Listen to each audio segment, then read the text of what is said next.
My grandfather Giovanni came on a boat to Ellis Island, then worked for 7 years to establish himself before sending for his wife and son back in Campo Basso.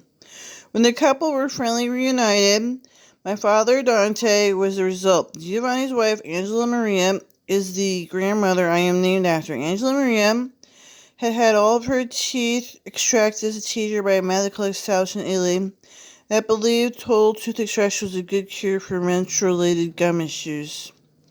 This fact of my namesake's existence was told to me casually, as if horrific medical abuses were part of life to be expected. She had no dentures in Italy either, and by the time she got to America, she apparently didn't need them.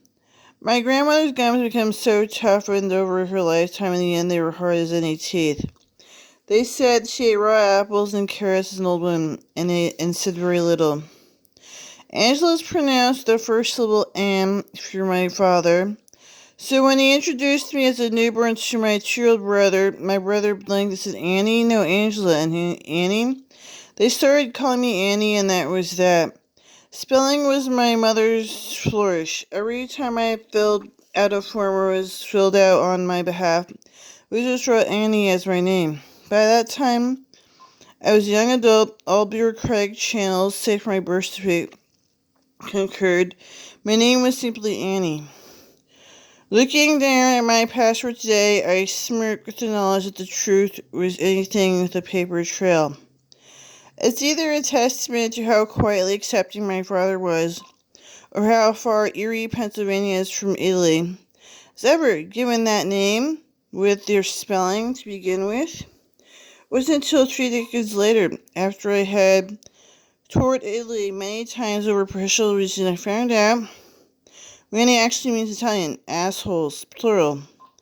I couldn't understand why these people in Italy interviewing me on TV and radio were working so hard to draw their lips back into the grin and pinch the A in my name to mimic American Annie, name that I had spent my whole life correcting, or not. I was in the home of long A in the motherland, and the people were bending over backwards to pronounce my name in the way it was almost impossible for them to do. When I finally found out after why, I wanted to run around Rome ripping every last one of my gig posters down. Life is nothing if not humbling. Confronting me to my favorite uncle back in Erie, the kindly Polish man who married my Aunt Jean, Louise Jean, my Uncle Dick. My mom's extended family was paler and more Protestant. They straddled the Canadian border and set up shop on both sides. Surnames was Compton and Mott and Ross, and they had lots of scratchy wool blankets and the family tartans drape over their knees where they went for evening paddles and canoes. They were people, were clergymen and judges, writers and architects. They were Nobel Prize-winning physicists and Nobel Prize-winning missionary in the mix. Mother's Aunt Leela, secretary of the bigwig missionary, and traveled with him to places like India and the Middle East, early part of the 20th century.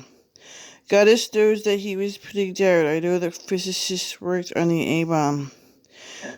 Lila lived to be 98 years old. Back then that was a rarity, and she would retell a handful of stories to me. Time my mother and I would visit her in the nursing home. Her story, mother and I was riding a sandstorm in a tent. Saudi Arabia, the one about driving the Model T across China in the 20s. Not even roads for half the journey. They were just carried with their compass across the terrain. Little the world traveled, never married, nor did her sister Marybelle. Said they remained together their whole lives in the house they were both born into. Creaky 2-story farmhouse in a barn, now situated right in the middle of Wooster, Ohio. They were grandmother Martha's 2 sisters. They were the closest thing to grandparents I ever had, since Martha and all my actual grandparents died before I could know them. They were forced into nursing home together in their 90s when Leela was still driving, through the cover by running the old Chrysler through the barn door.